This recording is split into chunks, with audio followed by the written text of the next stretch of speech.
ini yang terakhir ini perlu saya sampaikan karena menurut saya ini inti dari poin-poin yang dibacakan itu. Introspeksi diri. Nah, ini. Assalamualaikum warahmatullahi wabarakatuh. Saudara-saudara sekalian, saya doakan semoga Anda semuanya yang menonton video ini dalam keadaan sehat selalu dan dimudahkan segala urusan dunia dan akhiratnya.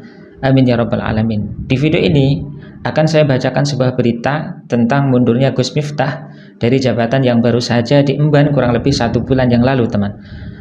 Dan mundurnya Gus Miftah ini mungkin disebabkan satu kata yang ia lontarkan pada saat ceramahnya kemarin, yang akhirnya menjadi viral di mana-mana.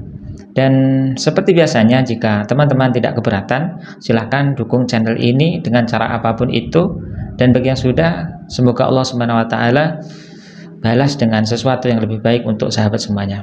Dan saatnya sekarang saya akan bacakan berita yang baru saja diberitakan oleh detik.com pagi sekitar jam 7 hari Sabtu tanggal 7 bulan 12 2024. Dan kurang lebih ada 4 poin alasan dalam berita tentang pengunduran diri Gus Miftah yang perlu kita ketahui. Dan baik, saya akan bacakan untuk sahabat semuanya. Silahkan tonton video ini sampai selesai. Kita awali berita kita dari berita yang disampaikan oleh Detik Jogja. Pendakwah Miftah Maulana Habibur Rahman atau Gus Miftah mengumumkan mundur dari jabatannya sebagai utusan khusus Presiden bidang kerukunan beragama dan pembinaan sarana keagamaan.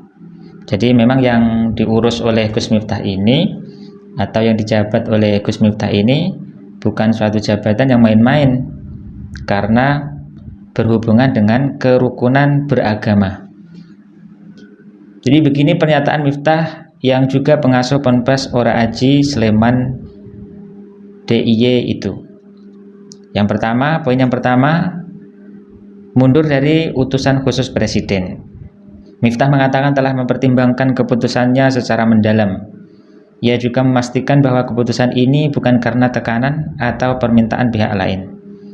Ya, memang seperti itu sahabat. Memang bukan karena permintaan dari pihak manapun.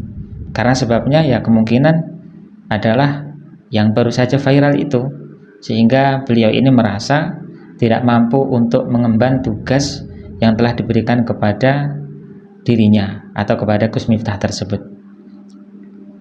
Saya ingin sampaikan sebuah keputusan yang telah saya renungkan dengan sangat mendalam. Setelah berdoa, bermuhasabah, dan istikharah, saya memutuskan untuk mengundurkan diri dari tugas saya sebagai utusan khusus Presiden bidang kerukunan beragama dan pembinaan sarana keagamaan. Ujarnya kepada wartawan di Ponpes Ora Aji Jumat tanggal 6/12/2024. Gus Miftah sempat menangis saat menyampaikan alasannya untuk mengundurkan diri. Berikut pernyataan yang dibacakan Gus Miftah saat mengumumkan mengundurkan diri. Isinya adalah, yang terhormat Bapak Presiden Republik Indonesia, Bapak Wakil Presiden serta seluruh rakyat Indonesia, yang saya cintai dan saya hormati. Izinkan saya mengawali ini dengan mengutip ayat 26 dalam surat Ali Imran yang bunyinya, yang artinya ini ya sahabat, karena nggak ada komanya. Katakanlah Nabi Muhammad, wahai Allah, pemilik kekuasaan, Engkau berikan kekuasaan kepada siapapun yang Engkau kehendaki, dan Engkau memiliki kekuasaan untuk mencabut kekuasaan dari siapapun yang Engkau kehendaki. Engkau muliakan yang Engkau kehendaki dan Engkau hinakan siapapun yang Engkau kehendaki. Di tanganmu-lah segala kebijakan, sesungguhnya Engkau maha berkuasa atas segala sesuatu. Hari ini dengan segala kerendahan hati dan dengan ketulusan dan dengan penuh kesadaran, saya ingin sampaikan sebuah keputusan yang telah saya renungkan dengan sangat mendalam. Setelah berdoa, bermuhasabah, dan istikharah, saya memutuskan untuk mengundurkan diri dari tugas saya sebagai utusan khusus Presiden bidang kerukunan beragama dan pembinaan sarana keagamaan. Keputusan ini saya ambil bukan karena ditekan siapapun dan seterusnya. Intinya sama seperti yang sudah saya bacakan di awal tadi. Kemudian kita masuk ke poin kedua, sahabat sekalian. Sampaikan terima kasih ke Prabowo, ke Bapak Presiden. Usai menyampaikan hal itu, Gus Miftah pun menyampaikan terima kasihnya kepada Presiden Prabowo Subianto. Tangis Gus Miftah pun pecah saat mengingat masa kelam yang telah dilaluinya sebelum menjadi seorang pendakwah. Kepada Bapak Presiden, saya mengucapkan terima kasih yang setulus-tulusnya atas amanah dan kepercayaan yang telah diberikan kepada saya. Saya seorang anak yang berlatar belakang dari jalanan, yang bergaul dengan dunia marginal, dunia premanisme dan klub malam, telah diangkat derajat setinggi-tingginya oleh Bapak Presiden. Urai Gus Miftah dengan suara terbata-bata seperti dikutip dari YouTube CNN Indonesia. Nggak usah saya bacakan semua sahabat, yang intinya dari poin-poin tersebut sudah saya bacakan. Kita masuk ke poin yang ketiga. Ingin tetap berdakwah dan berkontribusi, Miftah memutuskan mundur dari jabatannya sebagai utusan khusus Presiden. Dia menyebut keputusan itu jadi langkah awal untuk berkontribusi lebih luas. Keputusan ini bukanlah sebuah akhir ataupun langkah mundur, melainkan langkah awal untuk terus berkontribusi kepada bangsa dan negara dengan cara yang lebih luas dan beragam, kata Miftah. Nah, itu poin yang ketiga, sahabat. Kemudian kita langsung saja biar tidak terlalu panjang. Nah, ini yang terakhir ini perlu saya sampaikan karena menurut saya ini inti dari poin-poin yang dibacakan itu. Introspeksi diri. Nah, ini Miftah memutuskan mundur dari jabatannya dan kembali berdakwah. Dia berjanji ke depan akan berhati-hati dalam memilih diksi meski tidak akan mengubah karakter. Ya, nah, maksudnya diksi di dalam penyampaian ceramahnya, sahabat. Memang kan perlu di dalam dakwah itu kita harus mengatur kata-kata kita agar tidak menyinggung pihak lain atau pihak manapun. Nah, ya kan percuma nanti kalau kita dikatakan atau dibilang sebagai pendakwah, sebagai penceramah, tapi kalau menyakitkan pihak yang lain. Nah, itu kan kurang pas, sahabat semuanya. Jadi ya benar, memang kalau beliau memang sudah mengakui atau berniat untuk memilih diksi di dalam berdakwahnya, itu saya rasa bagus sekali.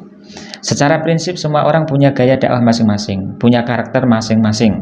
Nah, memang benar. Karakter itu tetap akan saya pertahankan, cuma dengan pemilihan kata dan diksi yang mungkin lebih berhati-hati, kata Miftah. Nah, itu yang terpenting. Dia menyebut bahwa dirinya selama ini sudah banyak dikenal dan menjadi sorotan. Meski tak mengubah karakter dakwah, dia menegaskan akan memilih diksi yang lebih santun.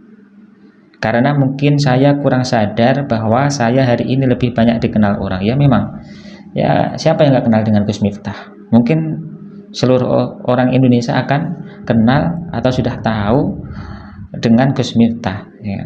Cuma karena memang Gus Miftah sendiri yang kurang paham bahwasannya memang sudah dikenal oleh masyarakat Indonesia, kan begitu. Semua kamera menyorot ke saya sehingga karakter dakwah mungkin tetap sama, tetapi dengan pemilihan diksi dan kalimat yang lebih santun, ujarnya. Jadi selesai, sahabat semuanya. Itu tadi inti poin mengenai proses pengundurannya Gus Miftah dari jabatan yang telah diberikan kepadanya dari Bapak Presiden Prabowo Subianto. Dan saudara sekalian, berita pengunduran diri Gus Miftah ini pun mendapat respon langsung dari Bapak Prabowo dalam sebuah wawancara wartawan, sebagaimana yang akan saya informasikan kepada teman-teman semuanya di video berikut ini. Iya, tadi saya sendiri belum lihat langsung, tapi di laporan beliau sudah mengundurkan diri. Komentar saya kira itu adalah tindakan bertanggung jawab, tindakan kesatria. Ya. Beliau sadar, beliau salah ucap, beliau bertanggung jawab, dan beliau mengundurkan diri. Saya kira kita hargai sikap kesatria itu. Saya kenal beliau, ya mungkin karena beliau memang bergaul dan sering berceramah di kalangan bawah. Mungkin bahasa beliau niatnya bukan niat jahat, bukan niat menghina, tapi terlepas mungkin ya salah ucap. Beliau sadar beliau salah, beliau bertanggung jawab, beliau mengundurkan diri.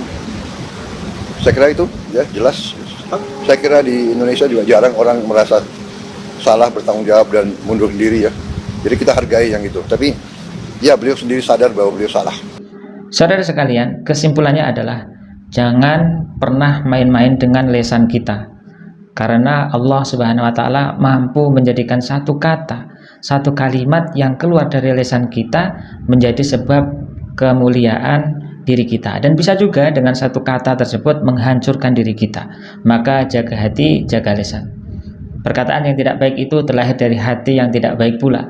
Manusia yang baik adalah yang dapat mengakui kesalahannya, dan semoga termasuk Gus Miftah ini kedepannya lebih berhati-hati dalam penyampaian dakwahnya sehingga dapat menjadi asbab hidayah untuk orang banyak. Terima kasih buat teman-teman yang sudah menonton videonya sampai akhir. Wassalamualaikum warahmatullahi wabarakatuh.